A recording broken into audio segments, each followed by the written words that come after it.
Yeah, magandang hapon po sa inyong lahat mga ka-FB Arms. Ngayon po nakita natin si nanay na nagtitinda ng kanyang fishball. So, kausapin natin si nanay maya-maya and then nalaman natin kung ano ang buhay ni nanay. Ayan. Kaya mga ka-FB Arms, tara pag-usapan natin mga ordinaryong buhay. Okay, let's go! So, ayan, nakikita nyo yung mga tinitinda ni nanay. Yan po yung mga tinitinda nila, kikiam, fishball, at saka yung chicken balls. Ayan, so tara, usapin na natin si nanay. O ayan, mga ka-FB Arms, nakikita nyo si ate. Pinakamagandang suko ni ate yan. Ate, salamat ha, nagpakuha sa amin. Ayan, so tingnan natin. Ayan, may hintayin lang natin kasi nagbebenta pa si nanay para kay Beautiful Girl. Ayan. So, ayan po. Okay? Ayan. Nay, ano ang pangalan niyo? Lilia. Okay. Nay, salamat ha. At pinaunlakan niyo ako sa ganito kong gawain. And then, tanong ko lang, Nay, magkano kinikita niyo sa isang araw? Sa inyo ba yan? Hindi. Hindi po sa inyo. So, balik kayo lang po yung nagtitinda. Okay. So, magkano naman po kinikita niyo sa isang araw dyan? Di pariha. Pag nabenta, kita ka ng maganda. Magkano sa isang araw sa estimate nyo? Magkano sa isang araw ang kinikita nyo? 500. Malaki din yan na. Ilan ang anak nyo? Ito na. Buti, nag-aaral. College. Hindi pa. Grade 7 pa. Grade 7? Bali first year high school yun, no?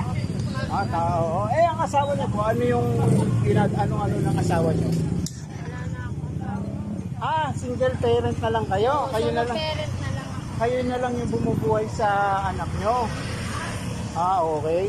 So, hindi naman, anong oras kayo nandito, Nay? 3. Alas 3 ng hapon. Okay. Tapos na umuwi kayo ng oras.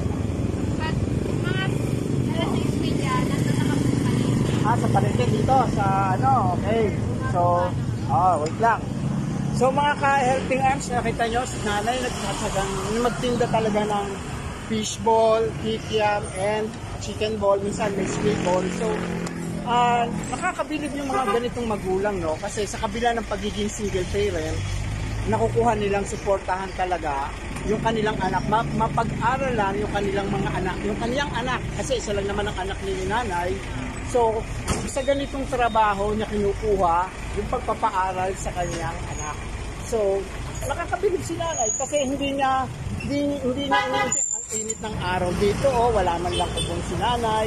So, nakakabilib kasi talagang ito yung mga magulang na responsable na masasabi natin kasi sa kabila ng hirap nga ng buhay, hindi niya iniintindi o hindi niya inaano yung pagiging yung mainit ang araw, nakabilib kasi si nanay sa araw dito So ayan, nakita nyo naman kung paano nagtsatsagang buhayin ni nanay ang kanyang anak, mapag-aral lang po ang kanyang anak.